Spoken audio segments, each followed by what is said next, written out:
It's finally time to talk about the Mavic Air 2, arguably one of the best consumer drones DJI has outputted yet to the general public.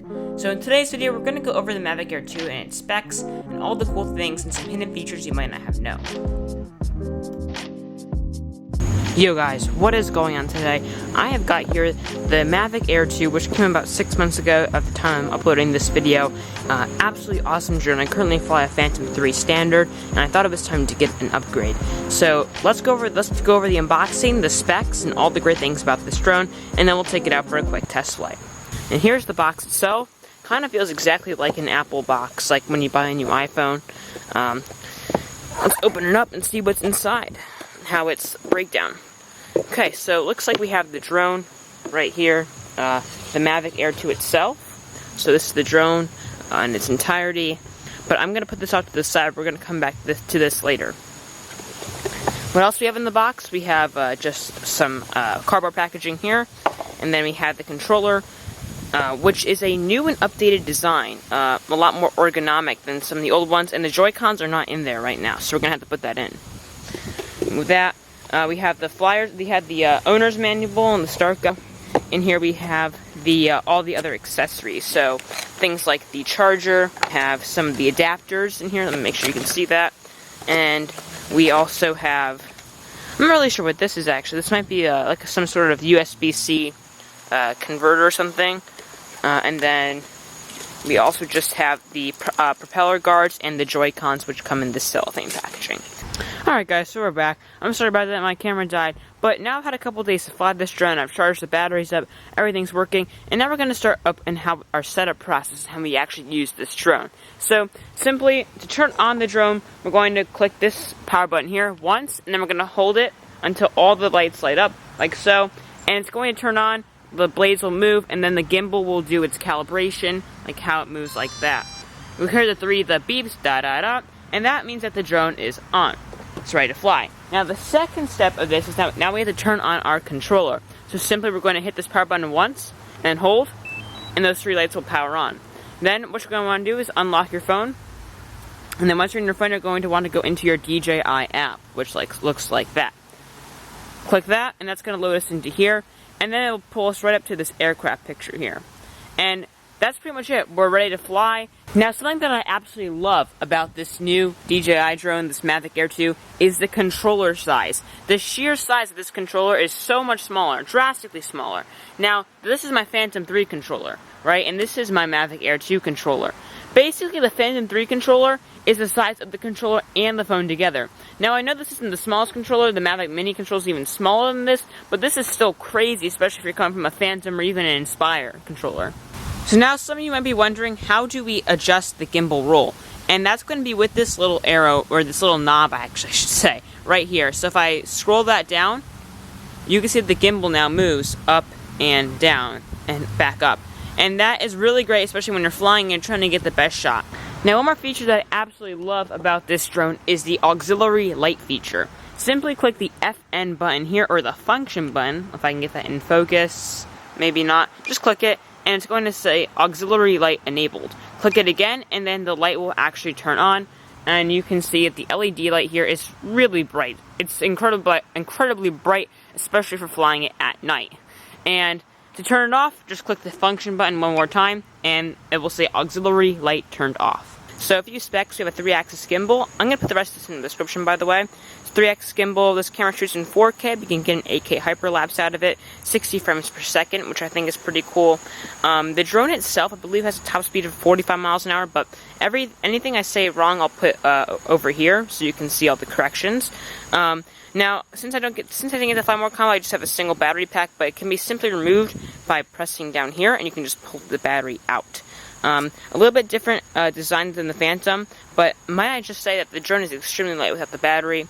It's a much more ergonomic design as well. A few other specs that we have is that this drone also has 8 GB of internal memory, which is nice so in case you do forget your SD card. Also, the overall transmission rate of this drone is about 6 miles, or 10 kilometers, which is a huge improvement, better than the Mini, which I believe has a transmission distance of around 4 miles. Now, the body itself is made out of plastic. I'm not sure what polymer plastic it is. I'll put that over here as well.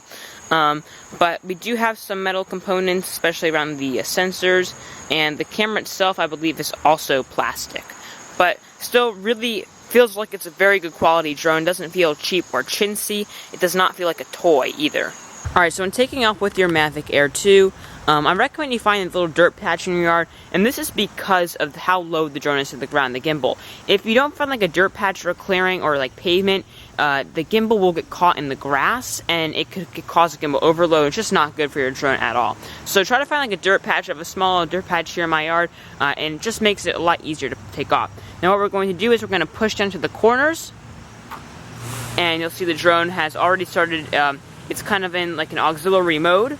So the propellers are spinning, and then we're just going to unlock our area because I live near an airport, and that can cause us to have a few complications. But I have an FAA license, so it's okay for me. Now we're just going to push up, and the drone is in the air. So let's take a look at it. It's pretty stable. Right now, though, I have about 3-mile-per-hour winds. Not too bad, but very stable drone. I'm flying it in tripod mode right now, and as you can see, this part of the screen is blurred, but you'll see these orange lines up here. That means that it is detecting obstacles in the way. And also, one more really cool thing is the battery. And this gives you a breakdown about how much time you have left flying.